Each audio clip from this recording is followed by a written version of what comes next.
Bonjour. Bonjour. Donc à 2 jours d'un nouveau match 2D1 contre Lille. Hmm. Déjà, revenir un petit peu sur le nul à Fleury, qui est un bon résultat, j'imagine, à l'extérieur.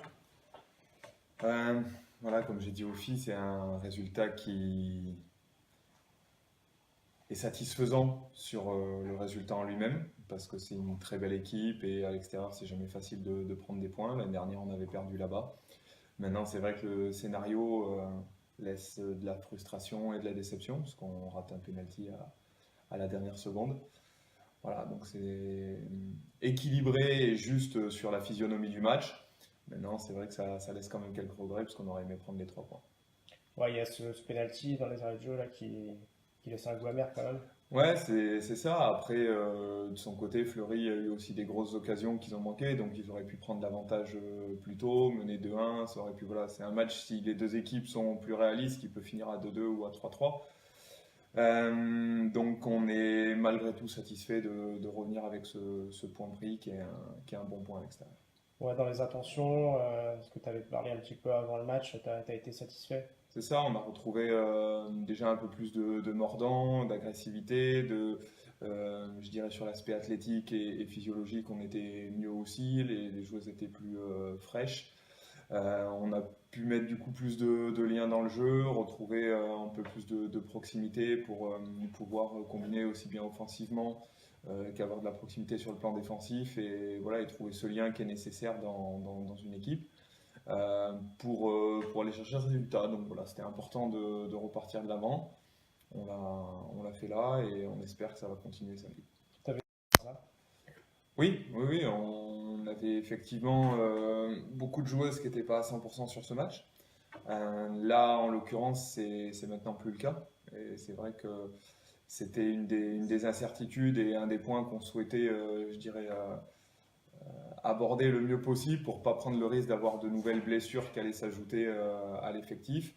Là, on a pu ressortir avec pas de bobo et au contraire, voilà, avec cette semaine de travail, toutes les choses qui ont pu revenir à plein. Et là, pour ce match, il y a encore des absents, des blessés ou... À part Anaïs Dumont, non, tout le groupe est disponible, donc c'est bien. Ça a pu remettre de la concurrence. Nous, avec le staff, on a pu de nouveau hésiter, on va dire, sur des choix, sur des compositions, sur des systèmes ou des animations.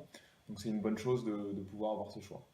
D'accord. Lille qui est dixième, c'est donc le futur adversaire. C'est un petit peu surprenant au vu de leur saison, la saison dernière. Vous avez été juste sixième, juste derrière vous.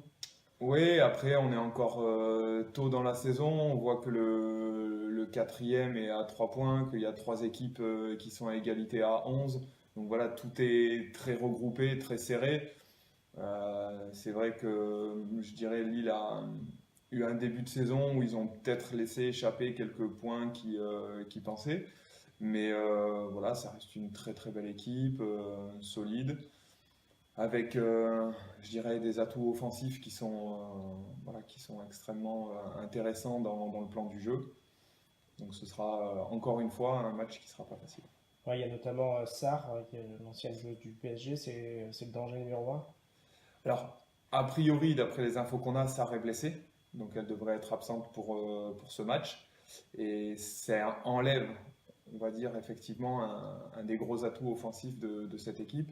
Maintenant, voilà, ça reste que des infos comme ça. Est-ce qu'elle ne sera pas là quand même? Voilà, faut toujours se méfier.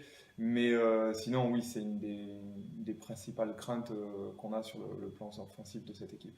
Il y aura aussi le retour de Daniel Tolmay, qui Hmm. n'est pas forcément réussi de cette saison, mais j'imagine qu'elle aura à cœur de briller contre ses anciennes coéquipières. Oui, je pense que voilà, ça lui fait plaisir de revenir ici. Daniel, on connaît toutes ses qualités, donc on sait que voilà, devant le but, elle est pas maladroite, bien au contraire. Elle a marqué son premier but la semaine dernière contre Montpellier, donc ça montre quand même aussi, je dirais, cette force. C'est à nous d'être vigilants, comme je dis, on connaît ses qualités, il faudra être très attentif sur cette joueuse et voilà, pour pas lui laisser le moindre espace. On sait qu'elle a cette capacité à frapper dès qu'elle en a la possibilité, qu'elle a une bonne frappe de balle, que quand elle frappe c'est souvent cadré, qu'elle peut frapper pied droit, pied gauche, c'est pareil. Voilà, on était allé chercher l'année dernière en connaissant tout le bien qu'elle pouvait apporter devant, elle n'a pas changé. C'est quel genre d'équipe, Lille, sur quel secteur faut s'en méfier? C'est une équipe déjà qui joue bien au ballon, voilà, qui balance pas, qui, je dirais, essaye de ressortir proprement le ballon. Techniquement, c'est intéressant. Elles ont des joueuses d'expérience. Voilà, De Meyer, Dufour au milieu de terrain, ça fonctionne bien. Devant, c'est vrai que Tolmé, faut s'en méfier. Saïdi sur les côtés, c'est une très très bonne joueuse aussi. Voilà, derrière, ils ont des joueuses d'expérience comme Daffer, comme Couterels, voilà. Et puis dans les buts, il y a Elisa Launay qui fait une bonne première partie de saison. Voilà, ça donne une équipe assez complète, intéressante à jouer. C'est encore un match qui est très ouvert comme la plupart des rencontres là, cette saison. Ouais, de toute façon, on voit encore que sur le week-end dernier, il y a eu 3 résultats nuls sur les 6 matchs, plus le PSG qui a gagné 1-0. Voilà, toutes les rencontres, encore une fois, ont été serrées. On sait que ce sera ça quasiment à chaque journée. Après, là, on a l'avantage d'être à domicile. On joue un concurrent direct qui est aujourd'hui derrière nous au niveau du classement, à nous de faire le nécessaire pour qu'il passe pas devant. D'autant que derrière, ça commence à se réveiller. Metz qui a gagné son match en retard contre Bordeaux. Hmm. Il y a Metz, Rodez-Metz ce week-end, C'est ça, ça recolle petit à petit, quoi. c'est une journée qui peut complètement changer la physionomie de la B1 en tout cas, ou des objectifs de maintien pour cette saison. Si, si Metz l'emporte à Rodez, ils y seront à 6 points.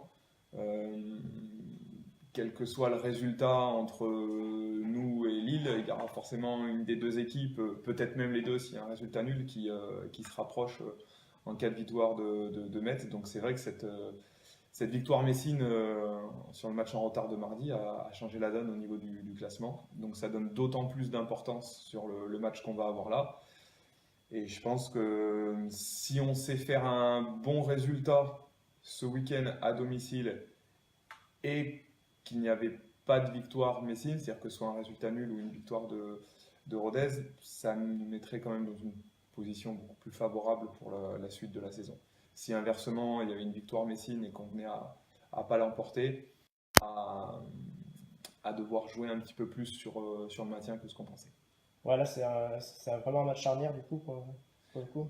Là, aujourd'hui, dans la physionomie des points et des rencontres de ce week-end, oui, c'est un match très important. Ok. Bon bah, bonne chance pour ce week-end. Merci. Merci. Merci.